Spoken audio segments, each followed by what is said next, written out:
வணக்கம் நண்பர்களே! நான் உங்கள் பெரியசாமி ஜோதிடர். நம்ம தொடர்ந்து அற்புதமான பதிவுகள்லாம் பார்த்துக்கிட்டு வந்துட்டுருக்கோம். இப்ப அத தொடர்ந்து நம்ம பார்க்க இருக்க பதிவு பார்த்தீங்கன்னா, 6ஆம் பாவகத்தின் காரகத்துவங்கள். சரிங்களா? அந்த வரிசைய தான் பார்த்துட்ருக்கோம். ஆ அதாவது பதிவுக்கு உள்ள போறதுக்கு முன்னாடி ஒரு விஷயம் நான் சொல்லிர்றேன். அ சரிங்களா? அப்படிங்கிற ஒரு வார்த்தை எனக்கு சின்ன வயசுலேருந்து பயன்படுத்தி அது புழக்கத்தில் உள்ளது. சரிங்களா? ஸோ, அது அடிக்கடி வரும்.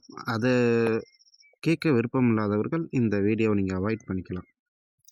அதாவது அ 6ஆம் பாவகம் அப்படின்னாவே நமக்கு டக்குன்னு தோன்றது நோய், கடன், நோய், எதிரி அப்படின்னு.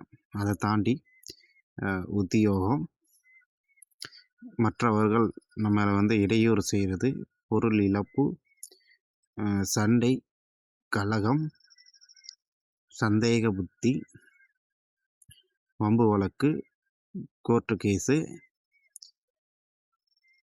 தாய்வழி மாமா, கருத் அதாவது மனக்கவலை,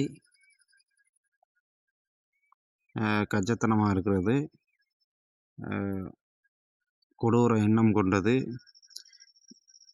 கடுமையான வேதனை,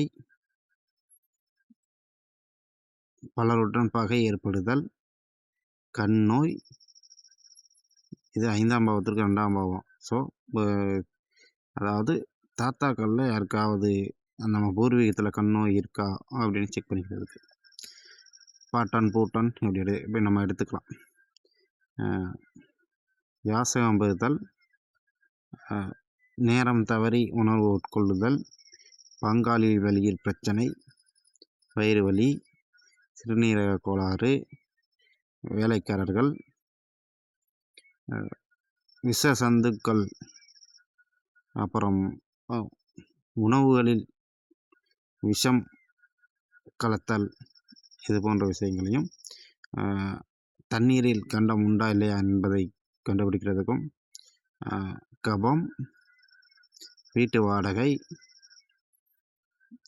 எல்லா இடத்துலையும் தடை, மர்ம உறுப்பில் காயம் உள்ளதா என்பதை, அப்புறம் வெற்றியையும் இந்த பாவமே தீர்மானிக்கும். அதாவது போட்டி பந்தயம், போட்டி தேர்தல், அப்புறம் போட்டி தேர்வு, இதுகளில் வெற்றியை பற்றி குறிக்கிறது 6ஆம் பாவம் தான் குறிக்கும். வழக்குரைத்தல், வைத்திய மூலிகை, சிறு தொழில்கள், பண்ணை தொழில்கள், வைத்தியம் செய்யும் இடம், ஆயுதத்தால் காயம், அச்சுறுத்துதல், கால்நடைகள் வளர்ப்பு, சிறு பிரயாணம், சிறு பிரயாணிகளை கடனாக வாங்குதல், பழி சொல்லி ஏற்றுக்கிறது, சுயமரியாதை காப்பாற்றுறது, கண்டங்கள் ஏற்படுறது,